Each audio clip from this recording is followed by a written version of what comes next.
وما هذه الحياة الدنيا إلا لهو ولعب وإن الدار الآخرة لهي الحيوان لو كانوا يعلمون آمنت بالله صدق الله العظيم وبلغنا رسوله النبي الكريم الأمين ونحن على ذلك من الشاهدين والشاكرين والحمد لله رب العالمين۔ اور یہ دنیا کی زندگی تو نہیں مگر کھیل کود، اور بے شک آخرت کا گھر ضرور وہی سچی زندگی ہے، کیا اچھا تھا اگر جانتے۔ معزز سامعین کرام، میری آج کی تقریر کا موضوع ہے حقیقت دنیا۔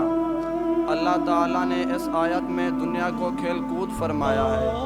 کھیل تماشا چونکہ وقتی طور پر بہت خوش کرنے والا ہوتا ہے اور تھوڑی دیر کے لیے دیکھنے والوں کو خوش کر دیتا ہے، پھر خود بھی نہیں رہتا اور نہ وہ خوشی رہتی ہے جو تھوڑی دیر کے لیے حاصل ہوئی تھی۔ اس لیے اللہ تعالیٰ نے دنیا کو کھیل کود فرمایا۔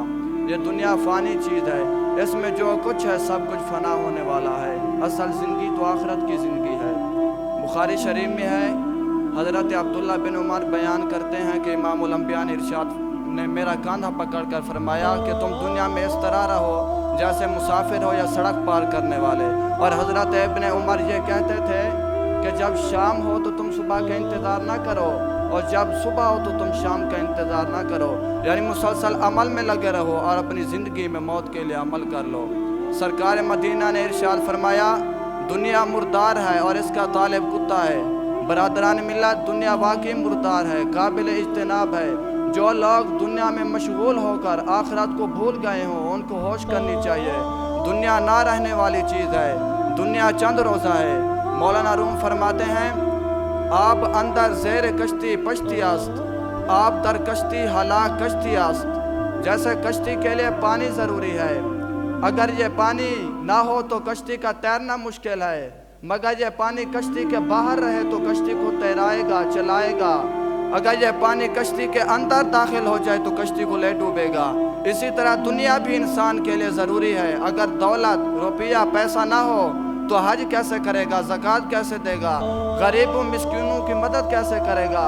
تو گویا دولت، پیسہ نیکیوں کے حصول کا ذریعہ ہے۔ اگر قارون کی طرح دنیا کی محبت دل کے اندر داخل ہو گئی تو سمجھو بیڑا غرق ہے۔ اس دنیا فانی میں مشغول ہو کر آخرت کو بھول جانا بہت بڑی غفلت ہے۔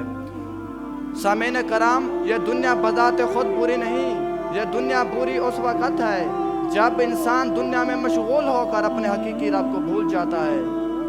جب انسان اللہ تعالیٰ سے دل لگاتا ہے اور دنیا کو اللہ تعالیٰ کی عطا سمجھ کر استعمال کرتا ہے اور اس کی رضا کے لیے استعمال کرتا ہے تو یہ دنیا دنیا نہیں بلکہ دین بن جاتی ہے۔ دنیا فانی چیز ہے، جو فانی چیز سے دل لگائے نہ چیز رہے گی نہ تم رہو گے۔ خدا تعالیٰ کی ذات صرف باقی ہے، اگر اس ذات سے دل لگایا تو وہ ذات بھی باقی رہے گی اور تم بھی حیات ابدی حاصل کر لو گے۔ امام الانبیاء نے مشکوٰۃ شریف میں فرمایا، الا ان الدنیا ملعونۃ وملعون ما فیہا الا ذکر اللہ وما والا هو عالم ومتعلم۔ خبردار، دنیا لعنت کی گئی ہے اور سب چیزیں دنیا کی ملعون ہیں مگر ذکر خدا اور جسے اللہ دوست رکھے اور عالم اور علم سیکھنے والا۔ مولانا روم فرماتے ہیں چیز تو دنیا از خدا غافل بدن، نیک معاشو نکرہ ہو فرزند و زن۔ دنیا کیا ہے؟ خدا تعالیٰ سے غافل ہو جانے کا نام ہے۔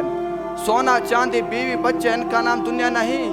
ہاں، اگر ان کی وجہ سے خدا تعالیٰ اور آخرت کو بھلا دیا جائے تو یہ سب کچھ دنیا ہے۔ اعلیٰ حضرت فاضل بریلوی کیا خوب فرماتے ہیں، دنیا کو تو کیا جانے یہ تو بس گانٹھ ہے حرافہ، دنیا کو تو کیا جانے یہ تو بس گانٹھ ہے حرافہ۔